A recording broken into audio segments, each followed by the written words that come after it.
Welcome back, travelers, to Legendary Lore! It's been, like, what, a month? Yeah, it's been a while since we've known what's going on in the magic world. What's going on in the magic world? Okay, so, for context, we're going back to Dominaria. I love Dominaria. Dominaria is essentially my home plane, because I started during Time Spiral Block. Of all the blocks to start during, it was Time Spiral Block for me. So, it's crazy, things are all over the place, mass hysteria kind of thing. But, as far as this goes, we haven't been able to record properly. As you can see, we're actually in the same space. Which, I know that Joe's still trying to do the division as far as the recordings like, for Ricky, us. where are your hands going? Yeah, What's happening? Just stretching across the distance. But yeah, so basically what that... That'll actually look cool, because your hands will be going off and they'll just be on my side. So yeah, essentially, we are in the same room currently. We're just trying to keep the format up. We could go borderless, but we're not... I'll decide how I do it. Yeah, we're not showcase cards. So, basically, we're talking about time streams. Not so much the concept, but more so the actual book itself, Time Streams, which is essentially where we get introduced to a lot of important characters that you're going to be either seeing references to or actually seeing in action during the course of the Dominaria series. So, might as well start off by talking about Baranallo. Baranallo was an extremely impressive wizard, one that had been prophesied to be the greatest wizard of Dominaria. Of course, he was particularly good at transcribing spells, because he could basically look at somebody cast a spell and be like, okay, I could do that. He actually got to the point where he could look at old spells that had been cast, but like in texts, and based off of the descriptions and stuff like that, he could cast those spells. So he could look at something that happened historically that he was nowhere near, and actually be able to do it. That could be important several hundred years from the point that we're talking about right now. Okay. But that said, he was writing his name one day and he ran out of ink and it just said Barrin. And he liked the way it sounded, so he kept the name Barrin. Barrin. Then this guy shows up named Malzra, as far as anybody else knows, and says, hey, you want to start a channel? I mean, you want to start a school? And of course, Barrin's like, Sure. yeah, exactly. So Barrin goes with this random crazy guy to an island and they build a school. And while they're there, they're basically testing time manipulation, hence the name Time Streams. Yay. And while they're doing that, the other guy, Malzra, he's not only the headmaster of this entire academy, so there's a bunch of students that are really good at wizardry, but also he's working on creating a probe able to go back in time. Reason being, he discovered that the Thran, who we may have already done an episode on, is the one with Rebecca and Galatian. Fantastic story, and a pretty good episode too. That said, he thinks if he can send something from the present day of their time to the past, he can stop the Phyrexians from taking over whatever happened and killing off the Thran. That's his plan with the Thran. He's the man with the Thran plan.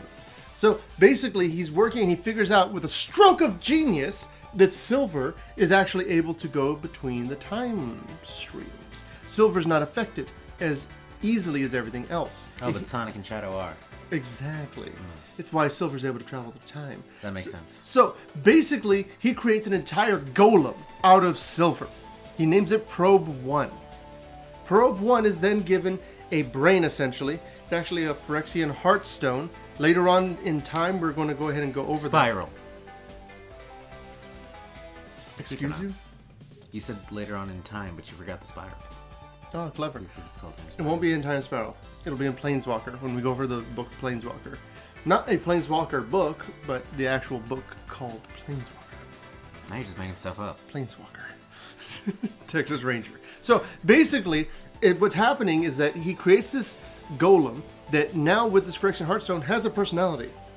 Now, to give a real quick spark notes of that Heartstone. Spark notes. I get it. Good job. To give a real quick idea of what this Heartstone is from, it's from a person named Xancha. Xancha is what's called a newt. A newt is essentially a Phyrexian sleeper agent that has no Phyrexian attributes. They're just basically a flesh doll, and they basically are like a doll. They have no actual gender associated assigned to them in any way. They decide themselves if they get that level of autonomy. Xancha did. She chose to be a female. That said, her flesh vat that she was grown in actually had bits and pieces of Mishra in it. So technically, Mishra, some of his soul bits are inside of the vat that created Xantia that was then found by Urza, who then took her Heartstone after she was dead and used that Heartstone and put that into this probe. Like I said, that was a SparkNotes version. It's a lot more complicated than that. But, essentially, a bit of Mishra's essence, by like a bunch of degrees removed, is inside this probe. And it has a personality. And it looks at Malzra as a father figure, because obviously he was created by him. And it has a very Frankensteinian feel to it, where the monster, or Golem in this case, doesn't quite understand how things work. Fortunately, it has people and friends who accept it. The first friend it makes is Teferi. Oh, I know him. Yes, but he's a child at this time. And he's extremely... A teacher would call him energetic. Or a strong leader. He was... Those are the terms you use when you're a teacher. And don't want to say that they are a horrible troublemaker. Oh, okay. Yes. So, basically, this little kid meets this probe and is like, oh, you're an artifact. I'm going to name you Artie. And your face looks kind of like you got hit in the head with a shovel. So I'm going to call you Shovelhead. Artie Shovelhead. And so Artie Shovelhead is super like, okay, cool, I have a friend now. I have a name. Yeah, exactly. He has an identity. And he very quickly realizes that it's a joke. And that the joke is on him. And he gets very sad. Because he's basically like 2 weeks old at this point. So that happens to him. He's very upset, very sad. And this girl shows up. This girl who Teferi happens to have a crush on named Jhoira, or Jhoira. Yes, she's cool. And so basically she sees him and she says, hey, big boy, it's okay. I have a better name for you. So she gives him a name. The Thran word for mighty is Karn. And so she names this silver golem Karn. And he loves the name. He loves the idea that somebody looks at him and doesn't call him a probe or call him a derogatory term. They just see him and they think mighty. This is the kind of identity that he can actually accept and actually wants to have, is a mighty individual. Now, Karn is friends with this girl. He's friends with Teferi to an extent. And Barrin watches all of these things unfolding. He's like, hey, Malzra, you really got to deal with this. Because he's depressed.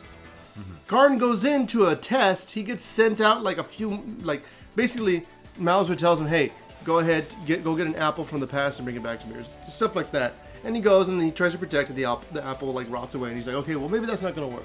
Basically stuff like that, or he'll send him, like there was one test where he takes Karn and teleports him out into the ocean. Just as just distance wise, he wants to see if he can like move him spatially. And so he teleports Karn out into the middle of the ocean.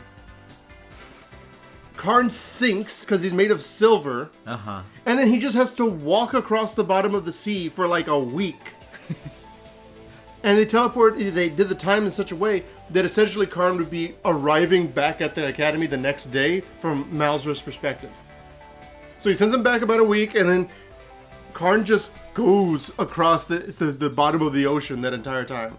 And he's like, as he comes out, like he feels like the salt water like in between his like joints and stuff like that. At least he wasn't wearing nothing but leather. It's true. That would have been the worst fate possible, especially if he were like a professor at Strixhaven. And it was a swampy area? Yeah, a very swampy area. Oh, that would have been terrible. That's how you wind up a swampy area. So basically, Karn, he's just kind of getting used to being a tool to some and a friend to others. But he desperately wants the approval of his father. But Malzra can't see him as anything beyond just a probe. Eventually, Barrin's like, I don't think you're a real person.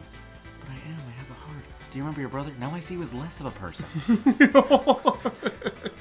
But basically, all of that happens, and Jhoira finds a guy. A very handsome, dark-haired individual who is washed up on the shore in a boat. And she's like, oh, cool. What are you talking about? A boat. But no, she finds this guy. She just kind of drags him out of the wreckage, and then she leaves him in a cave and is like, this is my secret man. And she doesn't let anyone know about it because Malzra's very, very paranoid. Gee, I wonder why. He's super paranoid. He's like, there's Phyrexians.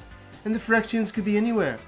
But obviously, this is just some random hunk off of the shoreline. So Jhoira's taking care of him, and she's being taken care of by him. And eventually, Karn shows up and is like, "Hey, Jhoira, why have you been disappearing all this? Oh my gosh, there's a guy!" And so I imagine him talking there like the cat from Lightyear. But yeah, exactly.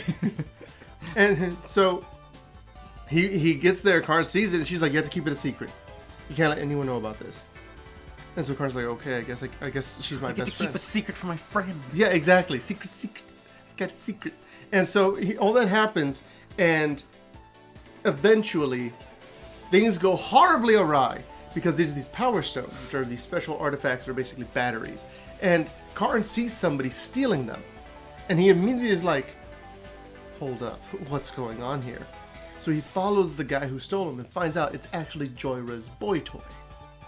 And the guy is giving the power stones to this really creepy hooded figure. And is like, "Okay, Anakin Skywalker? He goes, "I need 5 negators tomorrow night." And it's like, hold on. And so Karn's like kind of like torn up. He doesn't know what to do. And he doesn't have enough time to really prepare for it.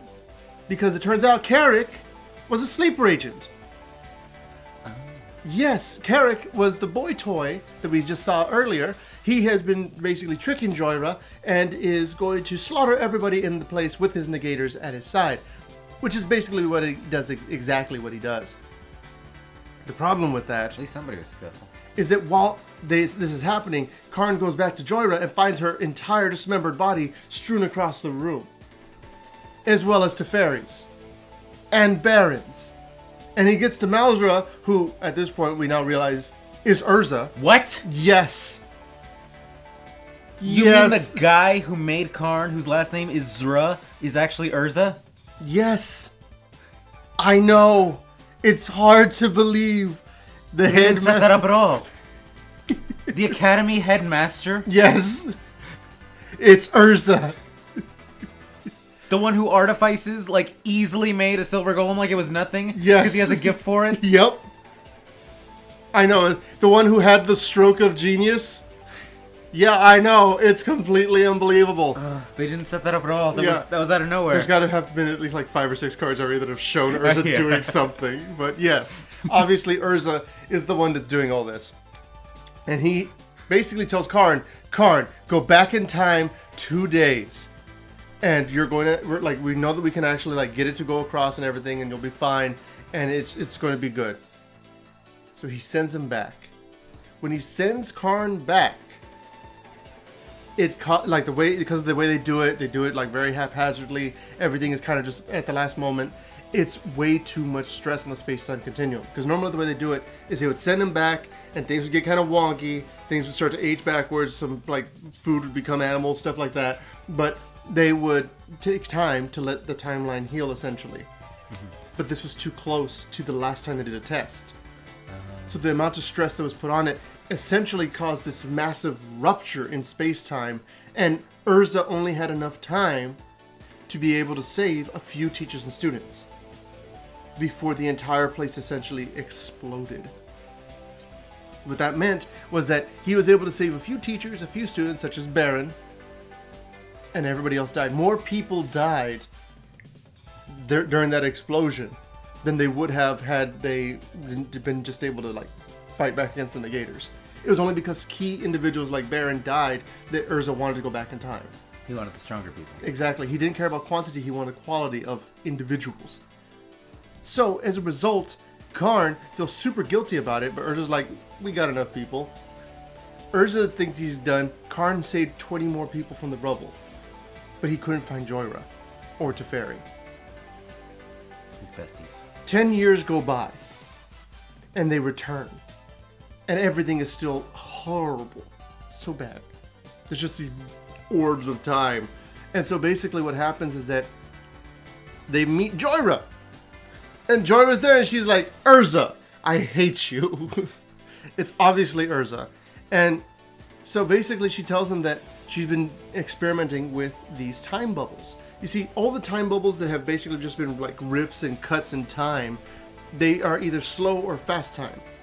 So a slow time bubble essentially means that anything inside of it is frozen in time. It looks like it's going only a matter of seconds when, from our perspective, hours have passed.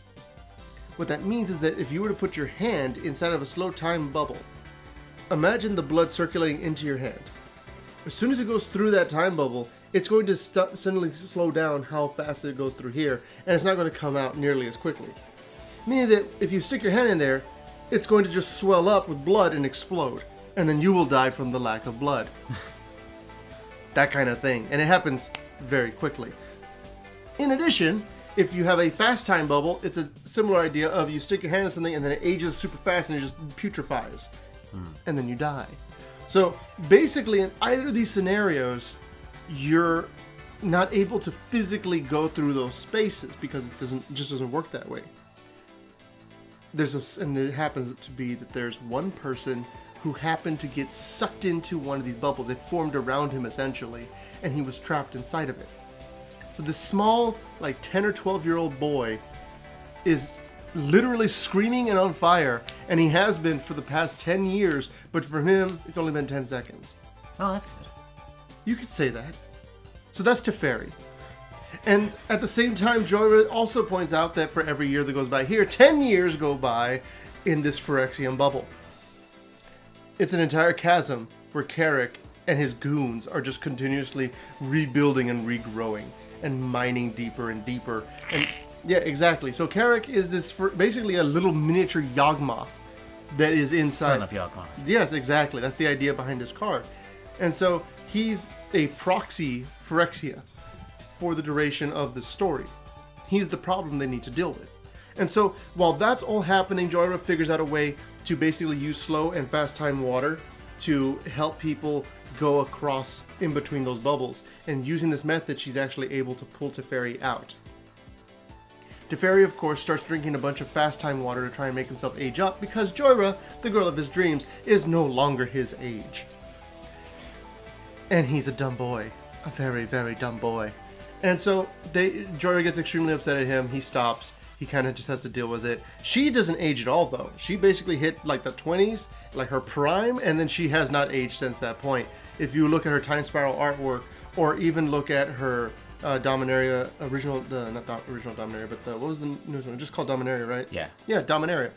Look at either of her artworks, and she looks very youthful, very healthy, and spry and limber. So essentially what happens is that all of these characters are trying to kind of rebuild, and Jhoira and Karn kind of reconnect and become best friends again after he thought she had been dead for all that time. Mm-hmm. Now that's about halfway through the Time Streams book, and I think that's about halfway through these 2 episodes we're doing for this particular book. So Joe, take it away. Sounds good. Well, thank you guys so much for watching. We're going to go ahead and catch you guys next time with some more legendary lore. Go ahead and leave a like if you like the video, and subscribe for the video. Specifically. This video is why you're subscribing.